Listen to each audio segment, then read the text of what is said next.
A gente está criando uma coisa nova, que é um laboratório de vídeo documentário. Tem muito mais inscritos do que aqueles que nós previmos. Então a gente está esperando que para esse módulo seja possível criar uma base teórica para que no segundo módulo, em 2012, a gente possa formar videografistas. Está começando a discutir na história em Uberlândia a questão do vídeo documentário, né? Não no sentido de discutir para assistir, é discutir para depois fazer, né? É uma nova narrativa na história, é uma nova forma de documentação.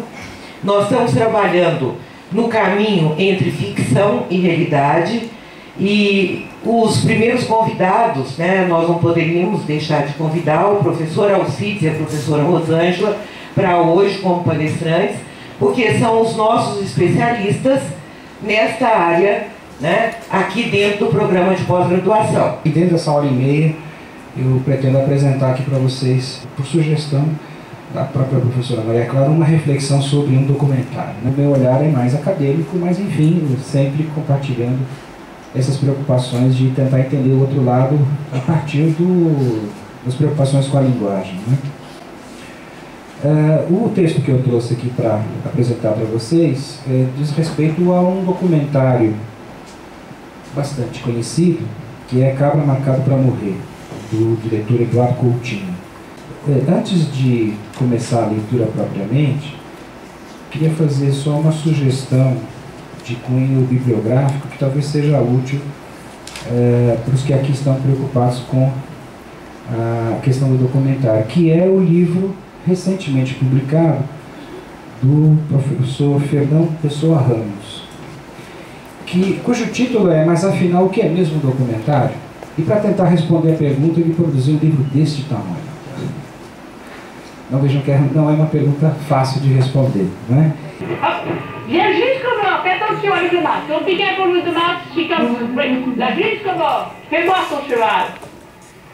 Regarde toujours l'ennemi. Plus bas les deux chevaux, plus bas, plus bas, plus bas, comme ça. Voilà. Non mais tu as les mains, là c'est du rabo les pattes. Eu só vou dizer que é um documentário do Teatro Soleil, no Afeganistão, em 2005. E nós vamos situar alguns fragmentos. O convite que chega ao Soleil, a Rian Mushkin, comunicando aos membros o convite recebido e a opção ir ou não ir, a chegada deles a Cabul, o contato com o grupo, alguns fragmentos de oficinas, o espetáculo Romeu e Julieta que eles encenaram e depois o retorno deles de Cabul. A partir daí a gente vai conversar um pouco mais sobre o que é o Soleil, o projeto, a ideia do documentário e um pouco o diálogo documentário-teatro, né? E mesmo essa noção toda, como que ela se estabelece, como ela se constrói.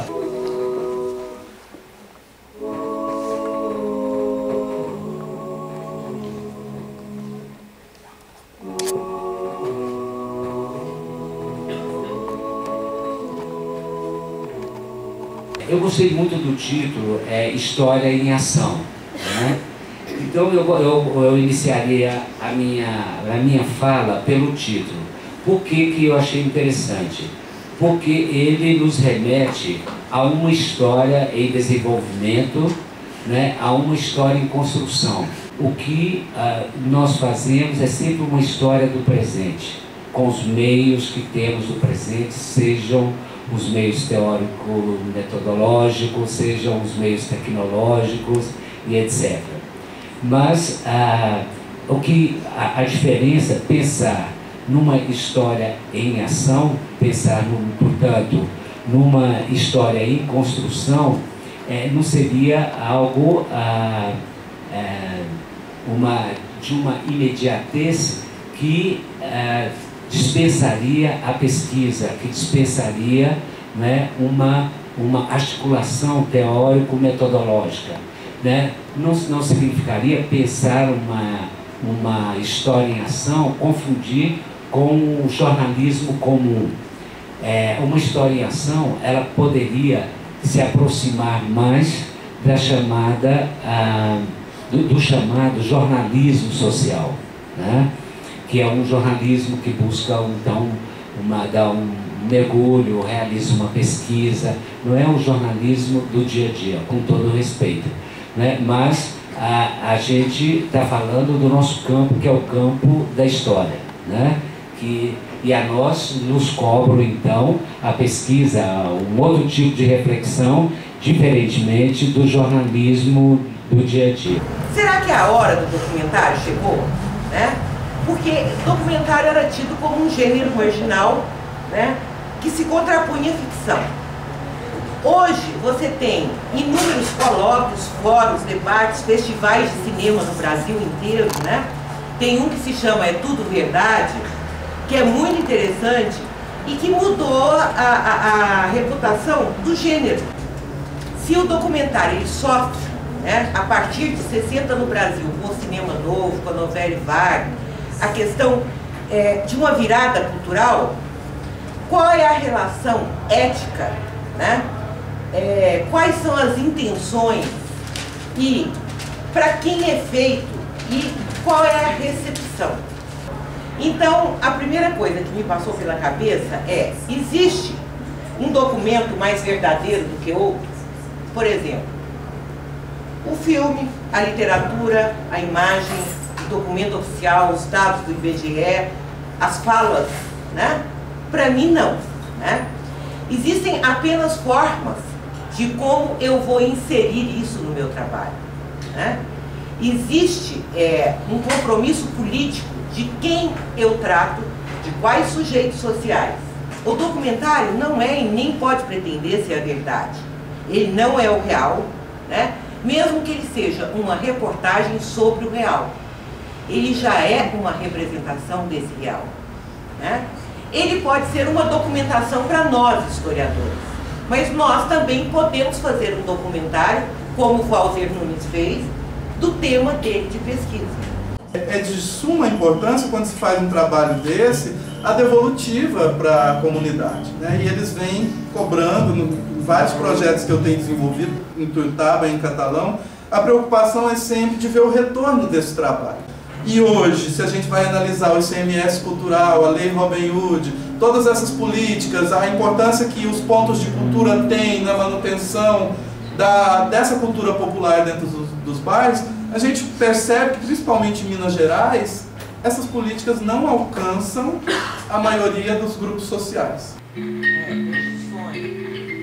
As entrevistas para só do acervo do Laboia começaram a ser feitas em 94, né? Então a gente tinha 9 anos de trabalho, de produção de entrevistas, mais um material de São Paulo, de 88. Então não é um documentário assim, vamos fazer um documentário. Quer dizer, há uma pesquisa de história oral, um projeto. Eu e Marta assinamos a direção acadêmica, né? A forma de misturar isso tudo foi, de certa maneira, sendo construída a 4 mãos, mas o Guilherme e a Isabel traziam, né, as sugestões de música, os tempos, os respiros, a hora que usar, que imagem, e às vezes a gente ia dizer, não, é por aí, não, isso aqui desconstrói a intenção, e a gente ia, né, em idas e vindas e foi construindo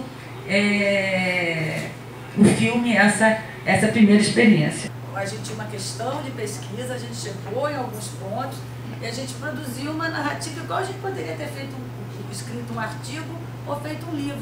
Nós vamos falar um pouquinho sobre patrimônio, sobre o que é documento. Nós vamos fazer uma visitinha à TV universitária, tá? Onde nós vamos conhecer o que é uma ilha de edição. Se fazer um trabalho pequeno de edição, de vídeo, por nosso exemplo, que a gente necessita no jornalismo, esse sistema para nós é o mais viável. Essa é uma fita de trabalho, de ir para a rua, isso aqui é uma fita de arquivos. Programa do vídeo. Como é que vai ser sua oficina hoje, Diogo? A oficina Ela vai tratar da questão do patrimônio imaterial e a gente vai tentar pensar algumas questões éticas nessa relação de fazer a filmagem dessas pessoas, dessas práticas, dessa comunidade e os efeitos, né, sobre a reprodução disso em outros contextos, né?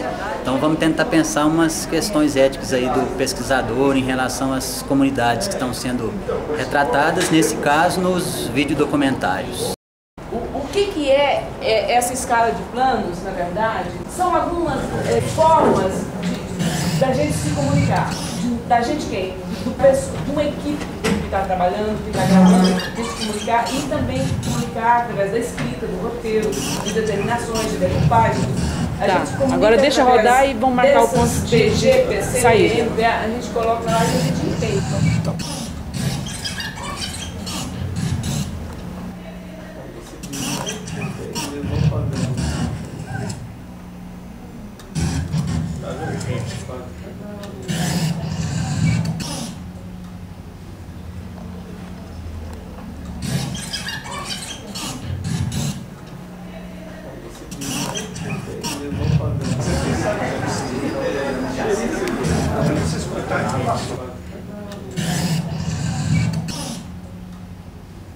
Eu achei a proposta mais do que pertinente. E, sobretudo, entender um pouco como se constrói a produção de um documentário. Esperando compreender um pouco mais a relação que existe entre documentário, história, ficção. Considero que é muito importante você ligar a história em audiovisual, principalmente as Congadas e várias regiões de Minas Gerais. Para dar certo, acho que é uma nova perspectiva, tanto de ver a história e como também de ver a inovação do sujeito na história. Através dessa linguagem cinematográfica, trazer várias possibilidades de interpretações, as representações sociais ali inseridas. Era o que você esperava? Vai ser de bastante proveito, não vamos dizer assim, um proveito no sentido do senso comum, mas de uma adquisição de conhecimento e de pertinência para a história.